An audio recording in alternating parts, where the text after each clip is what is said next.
Hey everyone, Mr. Sujano here, your source for gaming, tech, emulation, and open source news. Let's get started.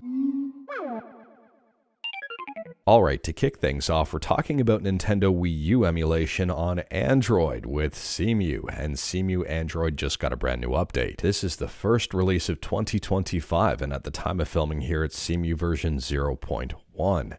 The APK is up on GitHub. It's 100% free and open source. And if you're curious about it and wanted to learn more about it, like everything we talk about, link is in the description below right at the bottom. Now, there are a few things worth noting. First and foremost, this is an experimental build of CEMU Android. Things may not work as expected. Things may not work perfectly, and there may be a whole lot of issues. It's still fairly early on in development. Secondly, this is an unofficial port. Yes, the developer did work on CEMU prior and, well, has contributed quite a bit, but this is an unofficial fork of CEMU. It's not officially supported by the full CEMU team. So if you head on over to the CEMU Discord and start asking about it, there's a huge chance they won't be able to help. So while this is hugely experimental, at the same time here it seems that significant progress has been made.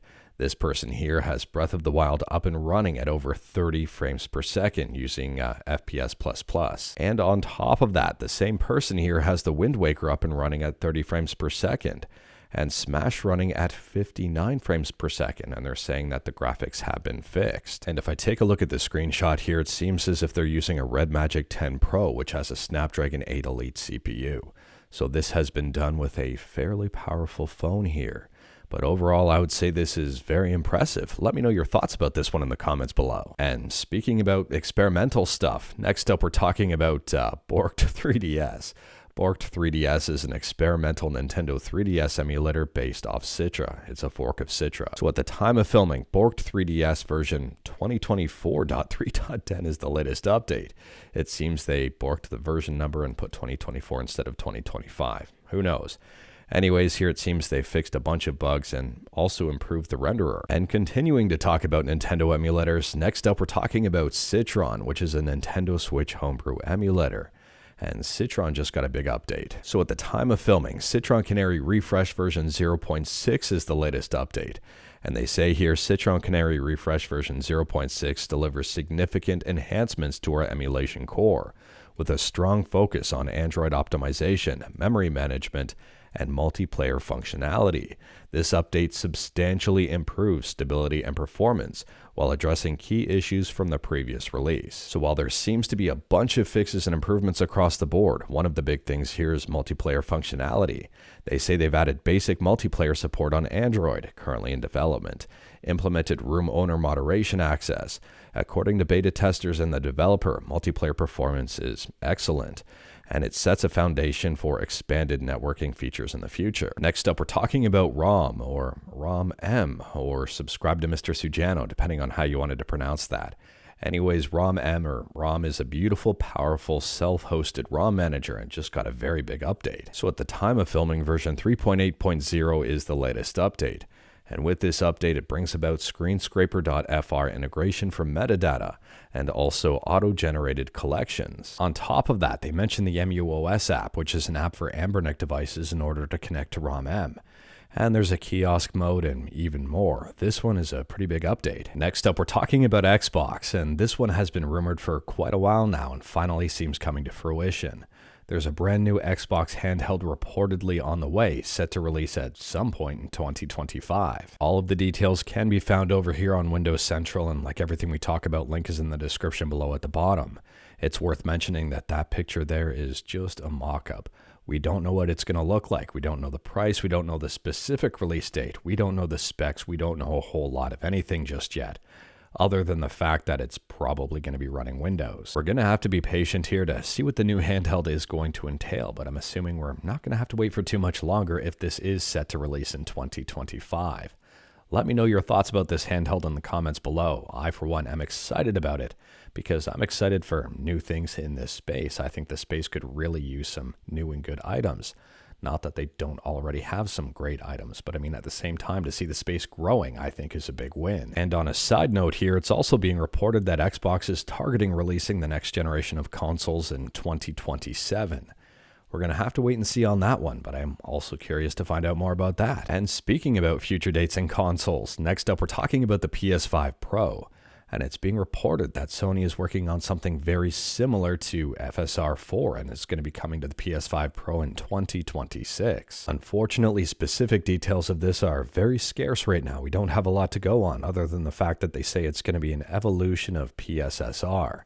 And they say here results so far are excellent. But I mean, would they say anything different? This is kind of just marketing 101 for this stuff. Next up, we're talking about Metal Slader Glory Director's Cut. If you're not familiar with this game, I don't blame you. It was released back in 2000 for the SNES in Japanese only, and it just received a brand new fan translation patch in English. Now, I for one have never played this game. If you have, let me know your thoughts about it in the comments below, but reportedly this is an adventure game where your choices matter. And if the choices aren't in English and you can't understand them, well, that could be pretty frustrating if a choice results in a game over. I'm glad to see a fan translation patch, and this one is on my radar to check out. And speaking about checking stuff out, there's a brand new article online called The Edge of Emulation Campho Advance.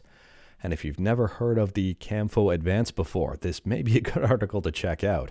It's a very interesting accessory for the Game Boy Advance. There's supposedly around 10,000 of these Campho Advance cartridges produced, and I don't know how many were sold, and I don't know how many still exist in the wild. It does appear that these were dumped, and for those who don't know what it does, apparently here it allows people to make video calls over landline using the Game Boy Advance. Next up, we're talking about Box 64, and Box 64 just got a brand new update, so I'm assuming that other apps like Winlator and more will be getting updates as well. So at the time of filming, version 0.3.4 is the latest update, and one of the biggest points is right at the top. This version is faster and more compatible. They also say here that more work has been done on the quality of CPU emulation and on other emulation behaviors to have more DRM protected games working. So that includes stuff on Steam and also stuff like EA App, Rockstar Launcher, and DRM like Enigma or Denuvo.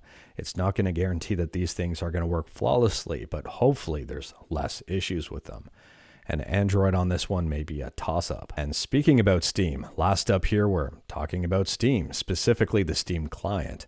The Steam client just got a brand new update with a whole bunch of fixes, including fixing game recording in Monster Hunter Wilds, as well as some brand new nice features. One of the features includes demos can now be installed and uninstalled remotely via your profile games list. And this one was annoying, and I'm glad it's no longer there. When reconnecting to Steam, including when resuming from suspend, in-game notifications will no longer appear for friends currently in a game. Additionally, there's improvements to game notes. They say game notes are now available on the web. They've also added support for more clipboard formats when posting inline images into game notes.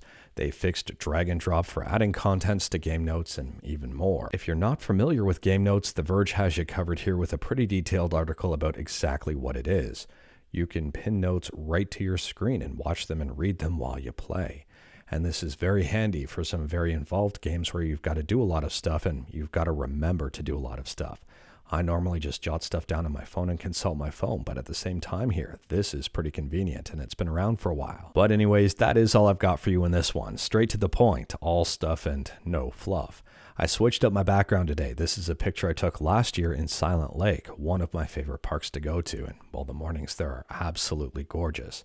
We talked about a bunch today. Feel free to discuss anything we talked about in the comments below. If you like this video, leave a like. If you didn't like this video, leave a like. Hit that subscribe button, check out my other videos, don't tempt fate, save your state, and I'll see you tomorrow.